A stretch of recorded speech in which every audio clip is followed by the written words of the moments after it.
কি এবার নির্বাচনে নির্বাচিত হতে যাচ্ছে জামায়াতে ইসলাম? এই বাংলাদেশটাই আমরা দেখতে চাই। জামাতে ইসলামী যদি আল্লাহর ইচ্ছা এবং জনগণের ভালোবাসায় বাংলাদেশের মানুষের সেবা করার সুযোগ পায়, তাহলে মালিক হবে না, সেবক হবে ইনশাআল্লাহ। জামাত শিবির, এনসিপি এরা সব একই সূত্রে গাঁথা। জামাত শিবিরের রাস্তা না ভেঙে দাও, গুড়িয়ে দাও, মুজাহিদের বাচ্চারা পিছের চামড়া রাখবো না। আমরা কি ভয় পাই? আমরা এক আল্লাহ ব্যতীত এই দুনিয়ার পরিশক্তিকে পরোয়া করি না, ভয় পাই না।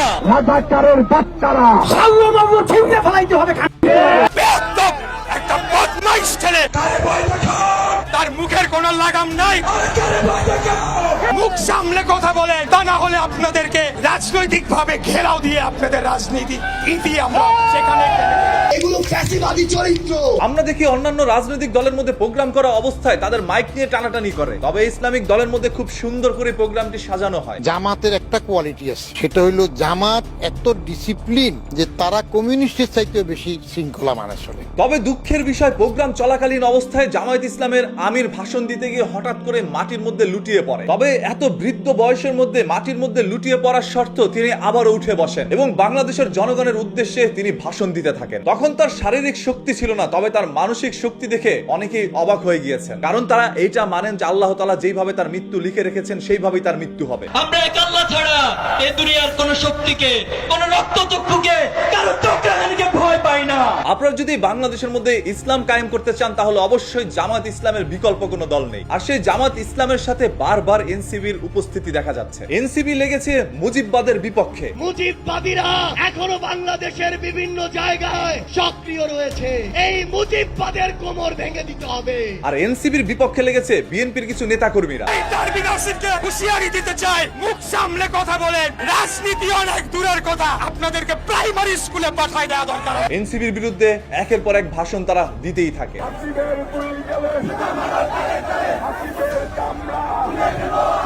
জামাত শিবির, এনসিপি এরা সব একই সূত্রে গাঁথা। এনসিবির বিরুদ্ধে কথা বলাকালীন অবস্থায় তাদের চেহারাটাকে তারা বিকৃত হিসেবে মানুষের কাছে প্রেজেন্ট করে, অনেকে এডিট করে সেখানে বানরের শব্দ লাগিয়ে দেন।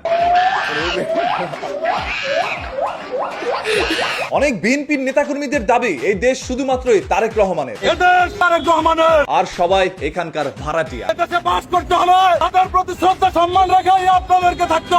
জামায়াত ইসলামের প্রোগ্রামের দিন আমাদের বাংলাদেশে কিন্তু তীব্র পরিমাণ গরম পড়েছিল। সেই প্রোগ্রামের মধ্যে এসি বা ফ্যানের কোনো ব্যবস্থা ছিল না। তাদের মাথার উপরে সূর্য, সেই তীব্র সূর্যের তাপের মধ্যে দাঁড়িয়ে তারা সেই প্রোগ্রামটা অনুষ্ঠিত করেছিল। অনেকেরই ধারণা তারা সিঙ্গারা, সমোচা বা খিচুড়ি খাওয়ার লোভে ওইখানে এসেছিল, তবে সবার ধারণাই পাল্টে গেল এই সকল কথাগুলো শোনার পর। রুটি বানিয়ে নিয়ে আসি বাড়ির দিয়া, আর গাড়ি ভাড়া 1000 টাকা, পকেট খরচ প্রায় 1000। জামায়াত ইসলামী প্রোগ্রামের মধ্যে যে সকল মানুষগুলোর উপস্থিতি আপনারা দেখেছিলেন, সেই সকল মানুষগুলো তাদের নিজের টাকা খরচ করে গাড়ি ভাড়া দিয়ে প্রোগ্রামের মধ্যে অংশগ্রহণ করেছিলেন এবং ব্যাগে করে যে যার খাবার নিয়ে এসেছিলেন। আমাদের সংগঠনে কোনো চাঁদাবাজ নাই। বিরিয়ানিটা দিবে কোথা থেকে? জামায়াত ইসলাম ওইখানে কোনো নেতাকর্মীকে একটি টাকাও দেয়নি। আমাদের নিজের খরচে, নিজের জানমাল, নিজের সময় খরচ করে আল্লাহকে রাজি খুশি করার জন্য দলকে ভালোবেসে দলের এখানে আসছি, কারণ তারা অবৈধভাবে কারো কাছ থেকে কখনো টাকা নেয়নি। আমরা ওই রাস্তায় রাস্তায় চাঁদাবাজি করি না, এই জন্য আমাদের কোনো কেউ দিবে না কোনো কিছু। প্রোগ্রাম চলাকালীন অবস্থায় এই তীব্র রোদের মধ্যে সাধারণ জনগণের সাথে বসে থাকেন আমির হামজা হুজুর, আর এটা আমাদের সবারই দৃষ্টি আকর্ষণ করে যে তাদের মনের মধ্যে কোনো বৈষম্য নেই। তারা সবাই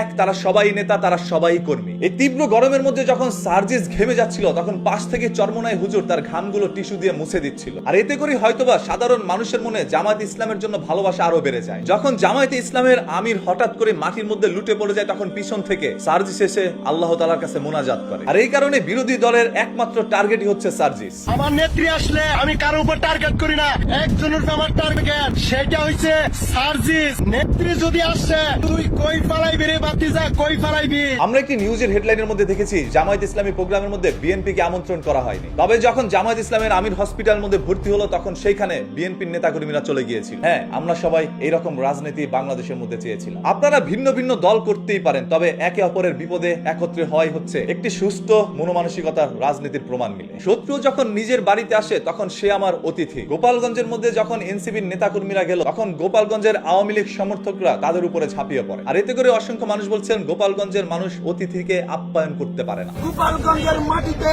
একটাও ফিরে যেতে পারতি না তোর বাপ প্রশাসন ছাড়া। জামায়াত ইসলামের এই সুন্দর প্রোগ্রামের মধ্যে যখন কেউ কোনো ধরনের ভুল খুঁজে পাচ্ছিল না, তখনই হঠাৎ করে তাদের চোখে পড়ে একটি ব্যানার মধ্যে বিসমিল্লাহির রহমানির রহিম লিখেছেন, সেখানে রাহিম হবে। আর এই ভুলটি নিয়ে তারা অনেকে মজা করে যাচ্ছেন। এত বড় ভুল কিভাবে করলো? বিসমিল্লাহির রহমানির রহিম এই বানানটি কি এভাবেই সঠিক নাকি বিসমিল্লাহির রহমানির রাহিম হবে? যখন আমাদের এই দেশের সরকার এমপি মন্ত্রীরা ভুলভাল কথা বলে বা মিথ্যা কথা বলে প্রকাশ্যে, তখন তাদের কাছ থেকে অনুপ্রাণিত হয়ে এই দেশের অসংখ্য শিক্ষার্থীরাও সেই সকল ভুলভাল এবং মিথ্যা কথা বলে যায়। আমরা ইন্টারনেট বন্ধ করিনি, ইন্টারনেট বন্ধ হয়ে গেছে। আমরা ফেল করি না, আমাদেরকে ফেল করে দেওয়া হয়েছে। নেতা তো সেই হবে যে সব সময় সত্য কথা বলবে, জনগণের জন্য কাজ করবে, তাহলে তার কাছ থেকেও এই দেশের জনগণ ভালো কিছু শিখবে। আদারওয়াইজ মানুষ বলবে আমরা আগেই ভালো ছিলাম। আমরা তো আগেই ভালো ছিলাম শেখ হাসিনার আমলে। এই দেশে আপনি ভিন্ন ভিন্ন সরকারের পরিবর্তন করে কোনো লাভ নাই। এই দেশের কোনো পরিবর্তন হবে না যতদিন না পর্যন্ত এই দেশের জনগণ পরিবর্তন না হচ্ছে। যেদিন জনগণ পরিবর্তন হবে সেদিনই এই দেশ অটোমেটিক্যালি পরিবর্তন হয়ে যাবে। তাই এই দেশের সরকার নেতাকর্মীর উপরে দোষ না দিয়ে আপনি আপনার নিজের জায়গা থেকে পরিবর্তন হন। 17 বছর নাকি আপনাদের উপরে স্বৈরাচার সরকার কত ধরনের অন্যায় অত্যাচার করেছে। সেই ফ্যাসিস্ট সরকারকে